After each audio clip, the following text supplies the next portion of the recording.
Hello there, this is Welsh ASMR 82. Hey, how are you doing? So I'm going to carry on, as it was quite a popular video, the video I did last week talking about how has Man United season gone so far. We're going to look at Tottenham Hotspur. I had a load of comments from you, thank you so much for responding, and I've got a list of different clubs to take a look at. And if you want your club to be included in this sort of new series that I'm doing, then leave me a comment and particularly inspire me. Let me know, just in case I don't know about your club. Have they had a crazy season? I think on my radar at the minute are very much AC Milan. Quite a few people gave a comment to those, so the more comments I get for the same clubs as well, the more the higher on the list I'll put them. Okay, so I've had a couple of people begging me not to do this video, but we're going to look at Tottenham because I've got a little soft spot for them, as we know, and I'm a bit devastated about how this season's gone, so I can only imagine if you're an actual full-blown Spurs supporter how you must be feeling this season. Let's take a look at it like we did Man United, and we'll talk about like maybe how to fix it, if it's even fixable. Okay, so let's look at the matches. This is what we did last time, so we'll go all the way back to August of 2024. We got some club friendlies, and then the start of the season on the 19th of August. Apologies about the rain hammering the window outside. We've had a thunder and lightning storm today and everything. So yeah, that month of sun in Wales has angered the weather gods, and it's like we've had more rain today than we had in the last 2 months put together. Okay, so Spurs started off the season with a draw to Leicester. I think I remember watching that match actually, and oh yes I did, because Vardy scored. So I thought, oh okay, it's a bit unfortunate, we were expecting a win there, fine. Then a 4-0 win against Everton, it was quite cool. Then a loss to Newcastle. I was a bit surprised at the time as well, though away to Newcastle, knowing what we know now, is actually a difficult place to go. Then obviously the derby home to Arsenal, a 1-0 loss. But then the Cup 2-1 win. The one thing that Tottenham has done pretty well this year is cup competitions, comparatively, compared to the league. So it's a 2-1 win over Coventry, a 3-1 win over Brentford, which on current form is a very good result. Brentford having a cracking season. 3-0 win over Carabao, 3-0 win at Old Trafford against Man United, which again, knowing what we know now, isn't that big. Sorry, Man United fans, isn't that big a surprise, but at the time it was. 2-1 win away in Ferencváros in Hungary. Then a loss to Brighton, whose season is topsy-turvy, to say the least. 4-1 win over West Ham. So, you know, when the goals go in, they really go in for this team. A 1-0 win over Alkmaar.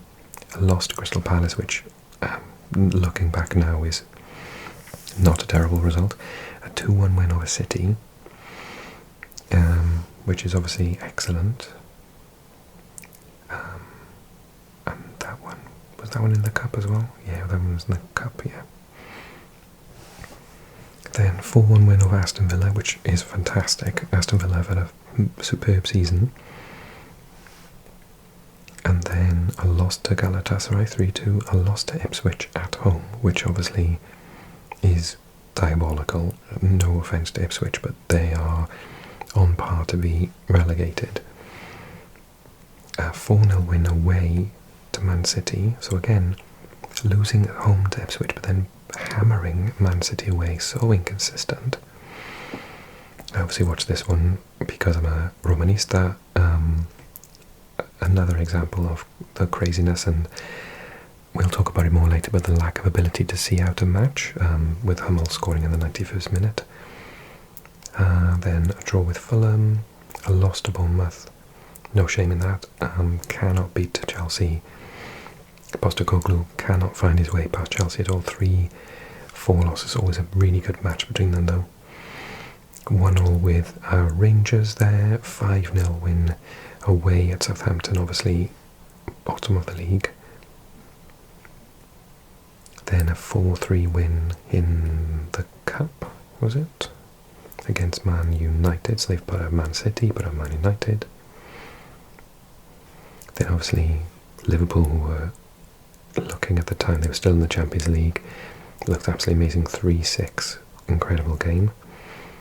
Then a loss to Nottingham Forest, who, you know, with all due respect, Nottingham Forest having a fantastic season. 2-2 with Wolves, who they themselves have actually, they're low down the table, Wolves, but they've garnered a lot of respect in the way that they're playing this season. Then another loss to Newcastle, 2-1 this time. Then they beat Liverpool in the Cup, so they beat Man City, Man United and Liverpool in the Cup at this point.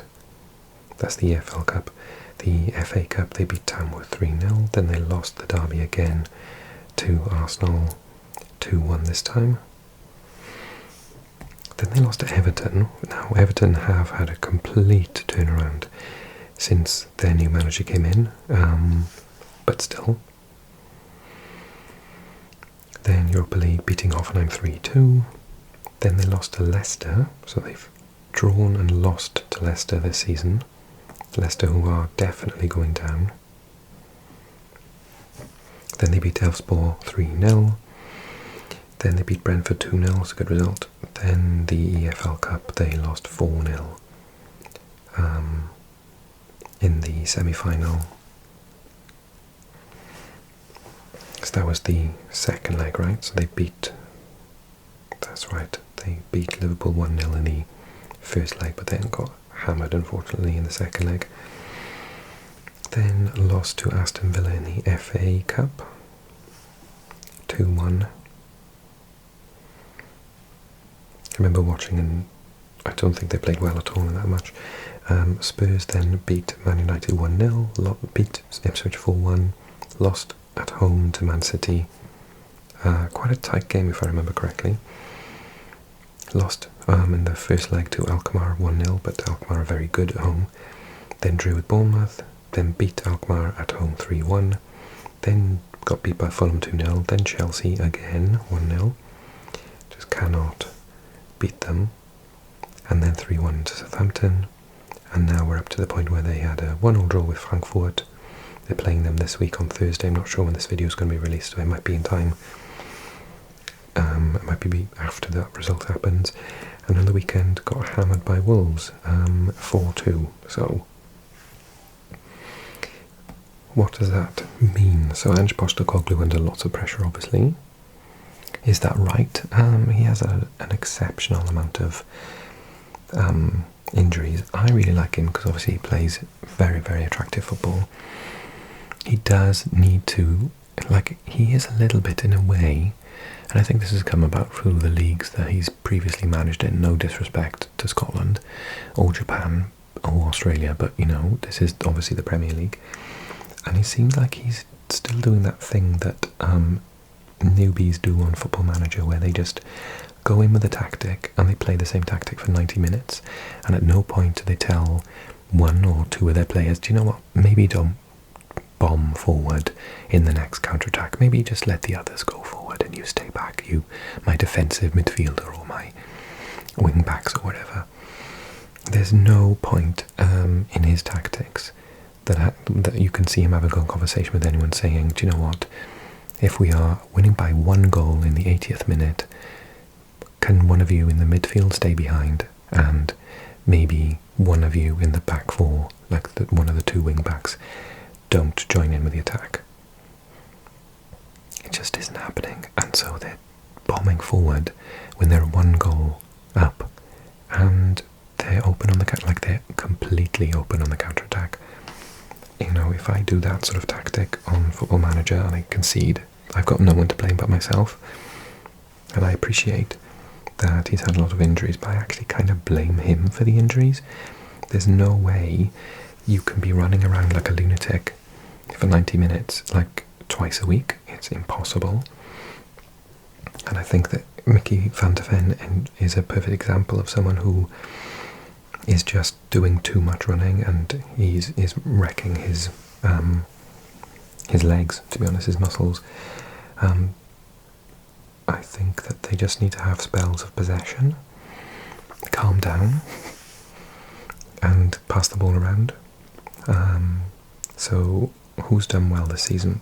Well, when fit, I think Mickey has obviously done very well.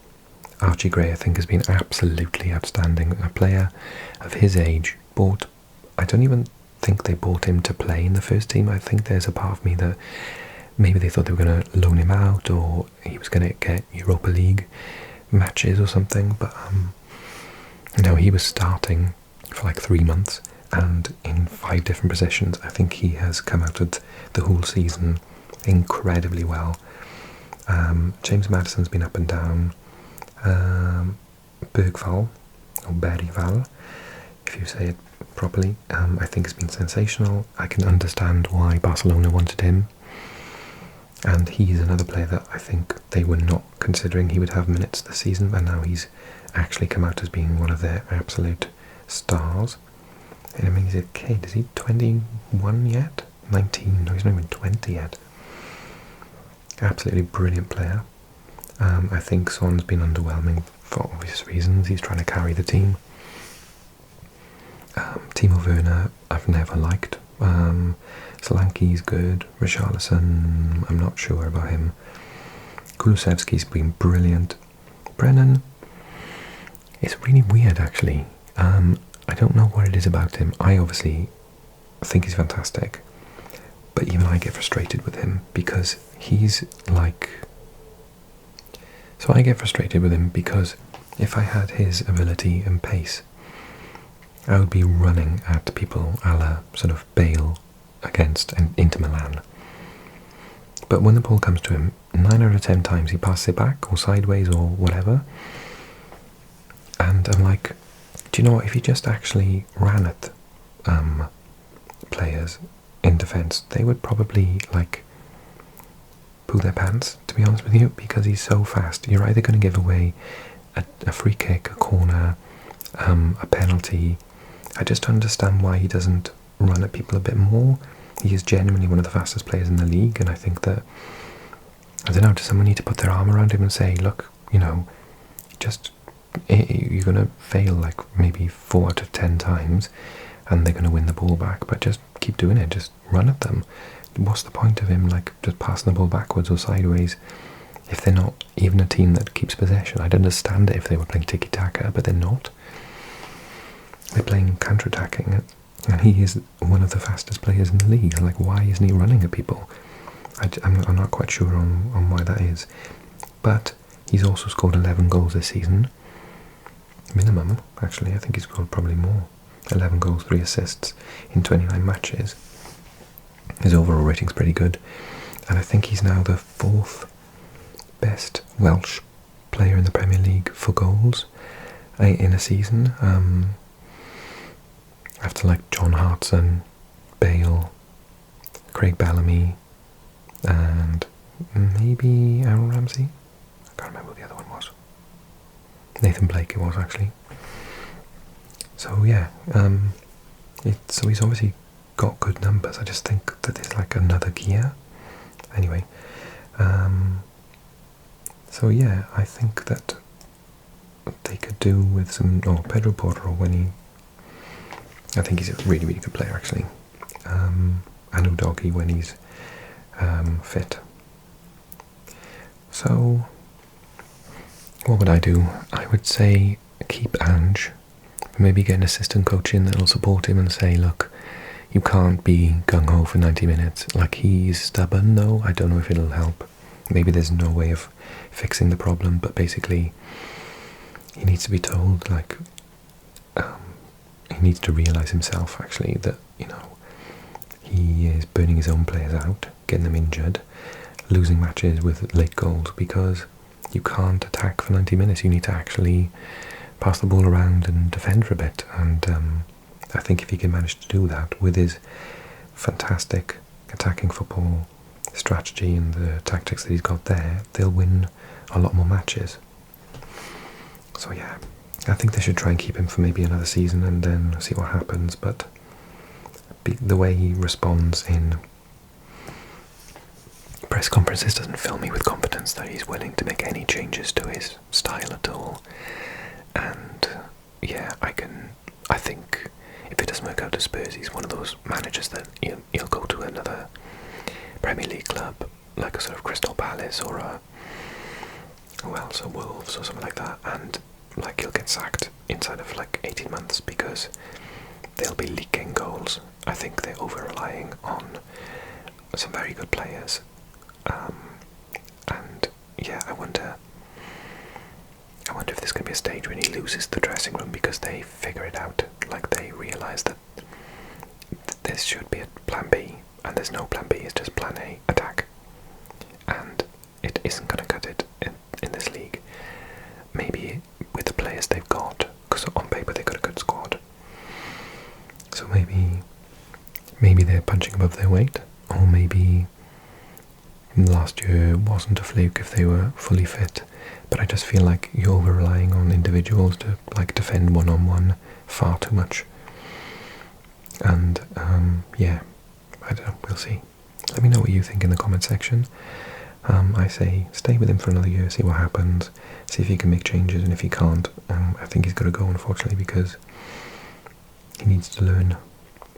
Give this video a like, give me a sense of who else you want me to talk about in the comment section, subscribe, join me on Patreon, blah blah blah, and thank you so much for your support. Okay, take it easy everyone, bye bye bye bye.